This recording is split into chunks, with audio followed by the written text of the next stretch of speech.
வணக்கம். இந்த வருஷம் 2024 பொறுத்த வரைக்கும் பெரிய பெரிய ஸ்டார்கள், அதாவது கமல், ரஜினி, விஜய், சூர்யா இப்படின்னு சொல்லிட்டு இந்த பெரிய ஸ்டார்களோட படங்கள் எதுவுமே இந்த தமிழ் இண்டஸ்ட்ரிக்கு கை கொடுக்கலங்க. சின்ன சின்ன படங்கள் நம்ம தமிழ் சினிமாவோட மானத்தை காப்பாத்துச்சு. முக்கியமா லப்பர் பந்து, மெய்யழகன், வாழை, இந்த மாதிரி நிறைய படங்களை சொல்லிக்கிட்டே போலாம். இந்த வீடியோல என்ன பார்க்க போறோம் அப்படின்னா, வெற்றி திரைப்படங்கள்.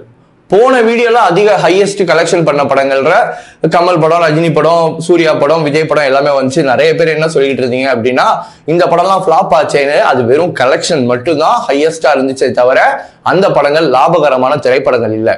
இன்னைக்கு நம்ம பார்க்க போற வீடியோல டாப் 10 ரொம்ப ப்ராஃபிட்டபிள் ஃபிலிம்ஸை பார்க்க போறோம். அது மட்டும் இல்லாம அந்த படத்தோட பட்ஜெட் என்ன, டோட்டலா தமிழ்நாட்டிலையும் சரி வேர்ல்டு வைடும் என்ன கலெக்ஷன் பண்ணிச்சு, அந்த படத்தோட ரைட்ஸ் எவ்வளவுக்கு வாங்கினாங்க, வாங்கி வித்தவங்களுக்கு ஷேரா எவ்வளவு அமௌண்ட் கிடைச்சிச்சு, அது மட்டும் இல்லாம அந்த படம் சம்பாதிச்ச ரெக்கவரி பர்சன்டேஜ் அப்படிங்கிறதையும் தெளிவா பார்க்க போறோம். இது எல்லாத்தையும் பார்க்கறதுக்கு இந்த வீடியோவை கடைசி வரைக்கும் ஸ்கிப் பண்ணாம பார்க்க வேண்டியது அவசியம். வணக்கம் and welcome to slam book. நான் காதர் மீரான். வாங்க வீடியோக்குள்ள போலாம்.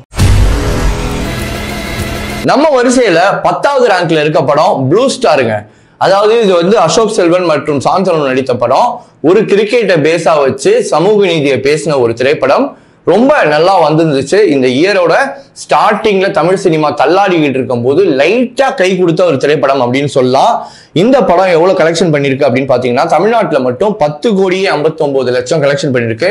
என்ன 10 கோடி கலெக்ஷன் பண்ண படத்தெல்லாம் ரொம்ப ப்ராஃபிட்னு சொல்றான் அப்படின்னு கேட்டீங்கன்னா, பெரிய பெரிய கலெக்ஷன் பண்ண படங்கள் எல்லாமே நஷ்டத்துல போய் முடிஞ்சிருக்கு. இந்த படம் ஒரு சின்ன ப்ராஃபிட் எடுத்து கொடுத்துருக்கு. வேர்ல்டு வைடா 11,27,00,000.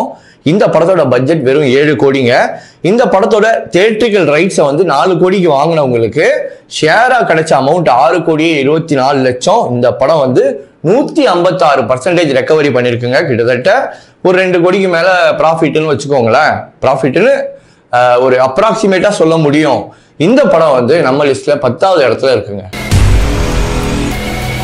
9வது இடத்துல கருடன். அதாவது 10வது இடத்துக்கும் 9வது இடத்துக்கும் பெரிய டிஃபரன்ஸ் இருக்கும். ஏன் அப்படின்னு பாத்தீங்கன்னா, முதல் ஒரு 4 மாசங்க தமிழ் சினிமால எந்த படமுமே லாபமா இல்லை, எதுவுமே ஓடல.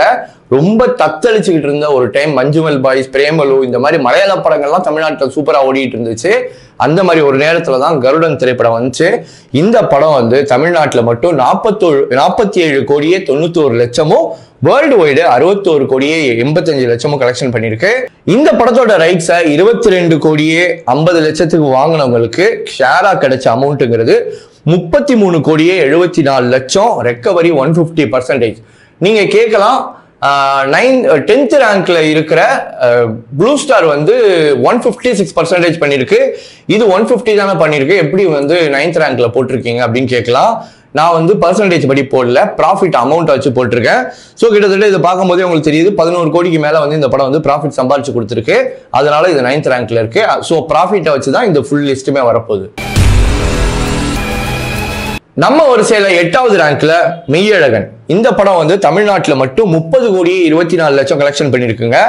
World wide 54,89,00,000. இந்த படத்தோட பட்ஜெட் 28 கோடி. இந்த படத்தோட ரைட்ஸை 18 கோடிக்கு வாங்கினவங்களுக்கு ஷேரா கிடைச்ச அமௌண்ட் மட்டும் 29,95,00,000. ஸோ அப்ராக்சிமேட்டா இந்த படம் ஒரு 10-12 கோடி சம்பாதிச்சு கொடுத்துருக்குன்னு வச்சுக்கோங்களேன். அப்ராக்சிமேட் ஃபிகர் தான். இந்த படத்தோட ரெக்கவரி பர்சன்டேஜ் 166%. இந்த வரிசையில 7th ரேங்க்ல இருக்கிறது டிமாண்டி காலனி 2ங்க. இந்த படம் ஏற்கனவே டிமாண்டி காலனி 1 நல்லா ஓடின படம். இந்த படத்துல அருள்நிதி மற்றும் பிரியா பவானி சங்கர் இவங்க நடிச்சு இந்த படம் இன்னொரு பெரிய படம் கூட வந்துச்சுன்னு நினைக்கிறேன். பட் இந்த படம் ரொம்ப சூப்பரா ஓடிச்சு. தமிழ்நாட்டில் மட்டும் 36,71,00,000, வேர்ல்டு வைடு 52 கோடிக்கு மேல இந்த படம் கலெக்ஷன் பண்ணிருக்குங்க. இந்த படத்தோட பட்ஜெட் 23 கோடி.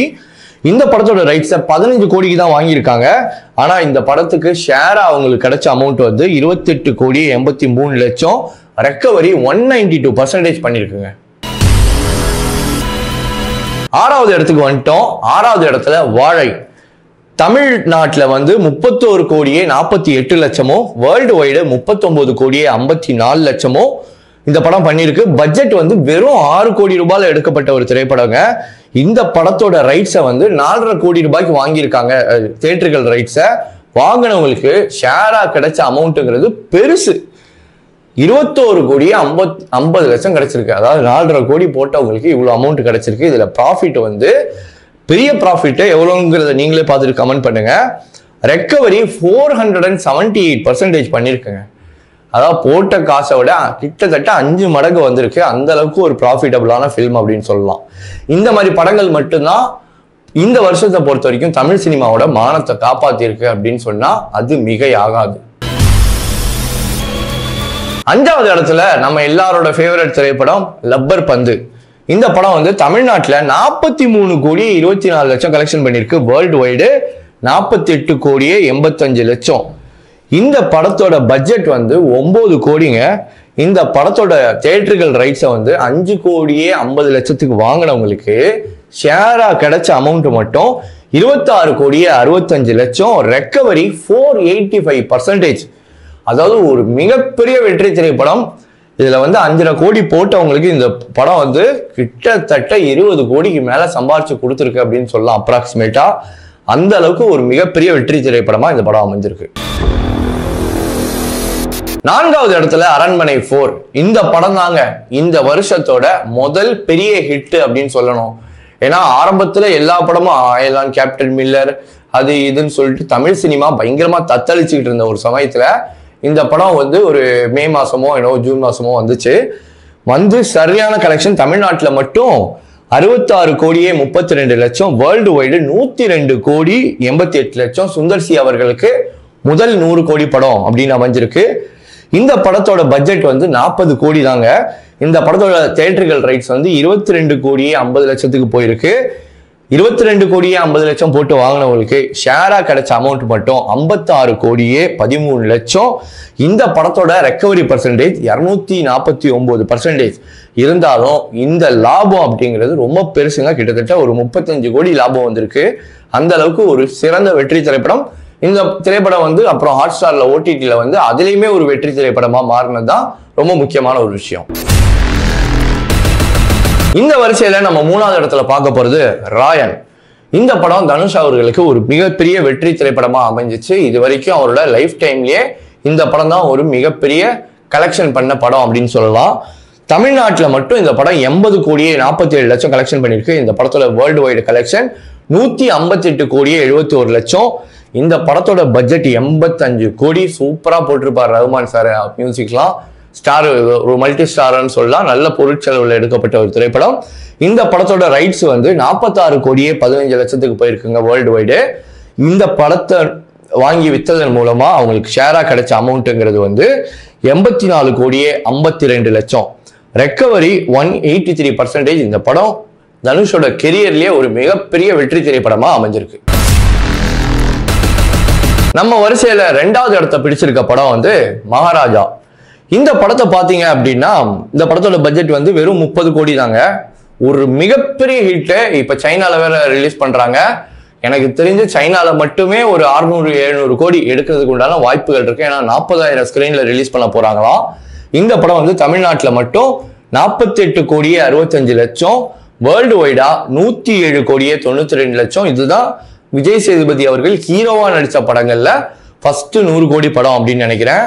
ஒரு தரமான ஹிட். இந்த படத்தோட தியேட்டர்கள் ரைட்ஸ் பாருங்க, வெறும் 18 கோடியே 50 லட்சத்துக்கு தான் போயிருக்கு.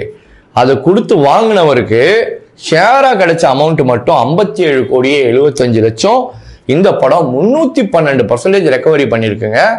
இந்த மாதிரி படங்கள்லாம் அமைகிறது ரொம்ப ரேரு. இந்த வருஷம் சரியான சம்பவம் பண்ணிருக்கு விஜய் சேதுபதி அவர்களின் படம். நம்பர் 1 இடத்துல வேற என்னங்க, நம்ம அமரன் தான். இந்த படம் பாருங்க, ராஜ்கமல் பிலிம் சார்பா வந்து தயாரிக்கப்பட்ட படம். உலகநாயகன் டாக்டர் கமல்ஹாசன் அவர்கள் தயாரிப்பில் 120 கோடி ரூபாய் பட்ஜெட்ல எடுத்திருக்காங்க. இந்த படம் தமிழ்நாட்டில் மட்டுமே 154 கோடியை கிராஸ் பண்ணியிருக்கு. இது வந்து பாகுபலி 2ஓட ரெக்கார்டு 152 கோடின்னு இருக்கு. அதை ஃபர்ஸ்ட் கமல் சார் தான் பீட் பண்ணாரு. இப்ப மறுபடியும் அதுக்கப்புறம் லியோ ஜெயிலர்லாம் பீட் பண்ணிருச்சு. இப்ப மறுபடியும் வந்து ராஜ்கமல் பிலிம்ஸோட படமே பீட் பண்ணிருக்கு. வேர்ல்டு வைடா இந்த படம் 321 கோடி 50 லட்சம் கலெக்ஷன் பண்ணிருக்கு. இந்த படத்தோட தியேட்டர்கள் ரைட்ஸ் வெறும் 70 கோடி தான். பட் அவங்களுக்கு ஷேரா கிடைச்ச அமௌண்ட் 176 கோடி. கிட்டத்தட்ட ப்ராஃபிட் மட்டுமே 100 கோடிக்கு மேல அப்ராக்சிமேட்டா வந்திருக்கு. ரெக்கவரி 251%. ஸோ இந்த 10 படங்கள் தாங்க இந்த வருஷம், அதாவது 2024 பொறுத்த வரைக்கும் தமிழ் சினிமாவோட மானத்தை தூக்கி நிறுத்தி தமிழ் சினிமாவோட மானத்தை காப்பாத்துச்சு அப்படின்னு தான் சொல்லணும். ஸோ நம்ம சேனல்ல தொடர்ந்து இந்த இயர் எண்ட் ரிவ்யூ ஃபுல்லா வந்துகிட்டு இருக்கு. இதெல்லாம் பார்க்கணும்னு நினைக்கிறவங்க சப்ஸ்கிரைப் பண்ணி வச்சுக்கோங்க. இந்த வீடியோ உங்களுக்கு பிடிச்சிருந்தா லைக் பண்ணுங்க, கமெண்ட் பண்ணுங்க, ஷேர் பண்ணுங்க. மறக்காம ஸ்லாம் புக் தமிழ் சேனலை சப்ஸ்கிரைப் பண்ணிட்டு பக்கத்தில் இருக்க பெல் ஐகான் பிரஸ் பண்ணுங்க. இதே மாதிரி ஒரு வீடியோவில் மீண்டும் உங்களை சந்திக்கிறேன். அதுவரை உங்களிடமிருந்து விடைபெறுவது உங்கள் காதர் மீரான். வணக்கம்.